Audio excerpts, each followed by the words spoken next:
Bulan puasa tiba-tiba banyak yang jadi pedagang.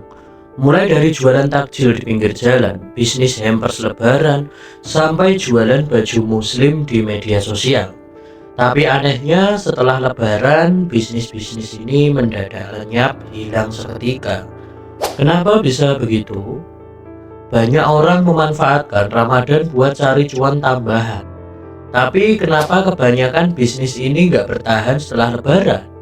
Apakah karena pasar yang berubah atau karena mindset pengusahanya?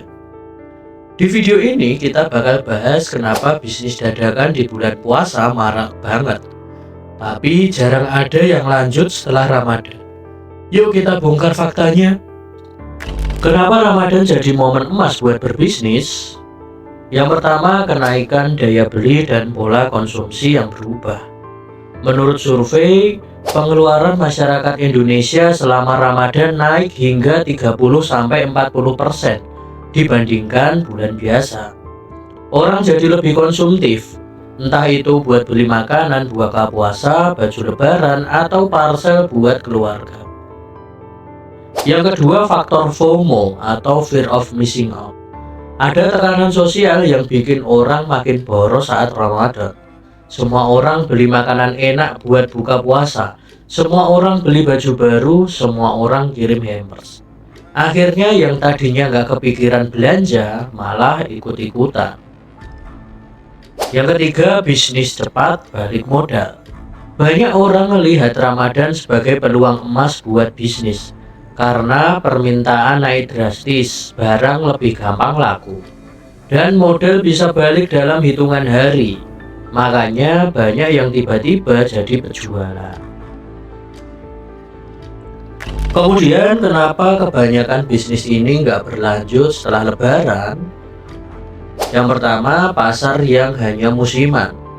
Permintaan tinggi selama Ramadan, tapi setelah lebaran semuanya kembali normal.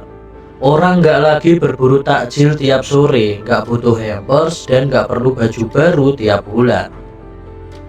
Yang kedua, mindset bisnis sampingan bukan bisnis jangka panjang.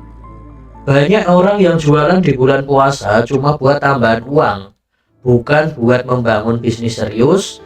Mereka nggak punya strategi jangka panjang, jadi setelah lebaran, bisnisnya berhenti. Yang tiga, produk tidak bisa adaptasi ke pasar setelah lebaran. Nah, coba bayangin kalau lo jualan kolak pisang tiap Ramadan, apakah orang masih mau beli kolak setelah lebaran? Kecil kemungkinannya. Makanya, bisnis yang terlalu spesifik buat bulan puasa susah bertahan di bulan-bulan lainnya. Keempat, persaingan ketat dan harga perang. Karena semua orang punya pemikiran yang sama, yaitu mumpung Ramadan jualan yuk.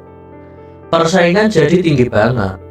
Akhirnya banyak yang banting harga dan profit pun tipis. Setelah lebaran, mereka merasa nggak worth it buat lanjut.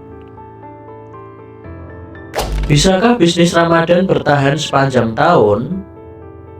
Nah, sebenarnya ada beberapa cara buat bisnis Ramadan tetap berjalan walaupun bulan Ramadan telah selesai. Yang pertama, diversifikasi produk. Kalau lu jualan takjil, kenapa nggak coba jualan snack atau makanan yang tetap laku setelah lebaran?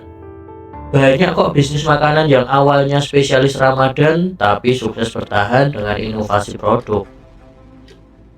Kedua, rebranding bisnis. Misal, awalnya lu jualan hampers lebaran. Kenapa nggak lanjut jualan hampers untuk event-event lain, kayak ulang tahun atau pernikahan mungkin? Yang ketiga, bangun brand, bukan sekedar jualan. Bisnis yang sukses bukan cuma jualan produk, tapi juga membangun brand. Kalau lo cuma jualan dadakan tanpa strategi, pelanggan bakal lupa sama bisnis lo setelah lebaran. Jadi bisnis dadakan saat Ramadan itu sah-sah aja. Banyak kok orang yang sukses cari tambahan penghasilan dari sini. Tapi kalau mau bisnisnya bertahan lebih lama, lu harus punya strategi lebih dari sekedar jualan musiman. Pilihannya ada di tangan lo. Mau sekedar cari cuan cepat, atau bangun bisnis yang bisa jalan terus meskipun Ramadan telah selesai? Kalau lu pernah jualan saat Ramadan, ceritain dong pengalaman di kolom komentar. Apakah lu lanjut jualan setelah Lebaran atau berhenti total? Sekalian jangan lupa like, share, dan subscribe untuk mendapatkan informasi lainnya. Bye-bye.